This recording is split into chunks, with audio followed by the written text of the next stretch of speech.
மூணார் மறையூர் சாலையில் சுற்றுலா பயணிகளின் கார்கள் நேருக்கு நேர் மோதி விபத்துக்குள்ளாகின. விபத்தை தொடர்ந்து 1 மணி நேரம் போக்குவரத்து தடைப்பட்டது.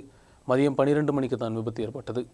மறையூர் மூணார் சாலையில் தலையாரில் கார்கள் நேருக்கு நேராக மோதி விபத்துக்குள்ளாகின. இதைத் தொடர்ந்து 1 மணி நேரம் போக்குவரத்து தடைப்பட்டது. மூணாரிலிருந்து கர்நாடகாவிற்கு சென்ற காரும் கோயம்புத்தூரிலிருந்து மூணாருக்கு வந்த சுற்றுலா பயணிகள் பயணம் செய்த காரும் தான் விபத்துக்குள்ளாகியது. சிறிய காயமடைந்த ஒரு குழந்தைக்கு மட்டும் தலையாரில் மருத்துவமனையில் சிகிச்சை கொடுக்கப்பட்டது. தலையார் பாலத்தின் அருகில் எதிர்ப்பகுதியில் வாகனங்களை காண முடியாத விதத்தில் உள்ள வளைவில் தான் மதியம் 12 மணிக்கு விபத்து ஏற்பட்டது. மறையூர் மூணார் சாலையில் விபத்துக்கள் தொடர்ந்து வருகின்றன.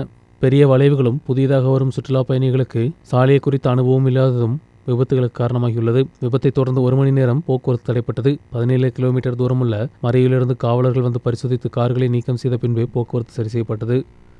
தலையாரில் ஒரு அபாயகரமான வளைவு. அந்த வளைவை பார்த்திங்கன்னா 2 கார் நேருக்கு நேராக, தமிழ்நாட்டிலேருந்து வந்த ஒரு காரும் கர்நாடகாவிலேருந்து வந்த காரும்.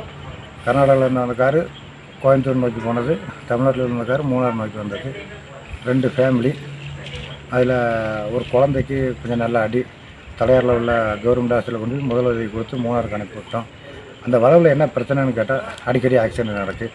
ஒரு ஸ்பீடு பிரேக்கோ ஒரு பேரிகார்டோ இல்லைன்னா அபாயகரமான வளைவுன்னு தெரியறதுக்காக ஏதாவது ஒன்று வைக்கணுங்கிறது எங்களோட தாழ்மையான வேண்டுகோளாக இருக்குது. News bureau, Maraiyur.